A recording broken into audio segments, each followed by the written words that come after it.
श्री श्री दारू ब्रह्म रथयात्रा कमिटी और चारिटेबल ट्रस्ट भूषंडपुर टांगी खोर्धा अनुकूल श्री श्री दारू ब्रह्म महाप्रभुंकर भव्य श्री गुंडीचा मंदिर और श्री श्री राधामाधव जीउंकर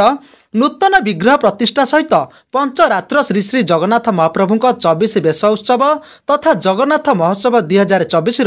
उद्यापन हो जाइछि।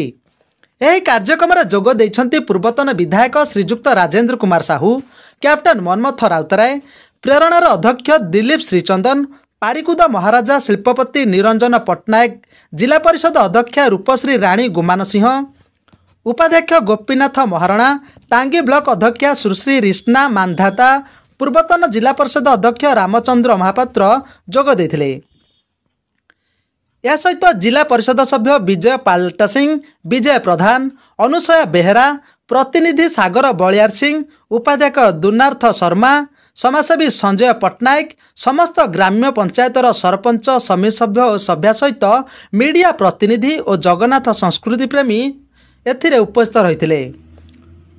उक्त भव्य कार्यक्रम शुभेच्छा वार्ता सहित समस्त जगन्नाथ प्रेमी को अभिनंदन जणाइछन्ति पूर्वतन मुख्यमंत्री तथा विरोधी दल नेता श्रीजुक्त नवीन पट्टनायक। एभली एक दुर्लभ कार्यक्रम आयोजन करिथिबारु अनुष्ठान श्री दारू ब्रह्म रथयात्रा चारिटेबल ट्रस्ट अध्यक्ष संताप कुमार पात्र, वीरेंद्र मल्लिक, भरत चंद्र दास, सुरेंद्र बेहरा, पवित्र पाइकराय, धीरेन्द्र नाथ बेहरा, विजय बाबा समेत महोत्सव कमिटीर समस्त सभ्यवृंद यह सहित अंचलवासी को धन्यवाद जणाइबा सहित अनुष्ठान उत्तर उत्तर कामना करछन्ति समस्त अतिथिवृंद। जय जगन्नाथ। ब्यूरो रिपोर्ट, शुभ खबर।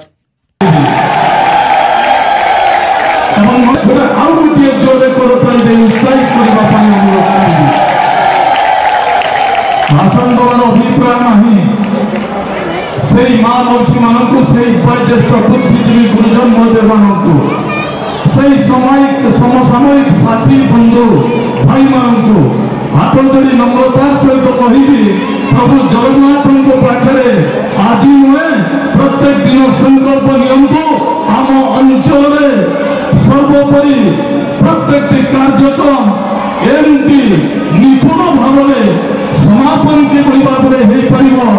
कौन सी प्रकार विशृंखल हम ना से प्रभु समस्त को शक्ति दिंतु यही कथा कही आज कार्यक्रम शेष कार्यक्रम उद्यापन कार्यक्रम यही कार्यक्रम में हाथ धरी नम्रतार सहित अनुरोध करी हजार हजार दर्शक आसुंच आमर माँ भूणी मैंने अच्छा से सम्मान देवा हूँ दायित्व आमर कर्तव्य से कार्य शेष होगा पर्यंत समस्ते शांति श्रृंखला सहित कार्य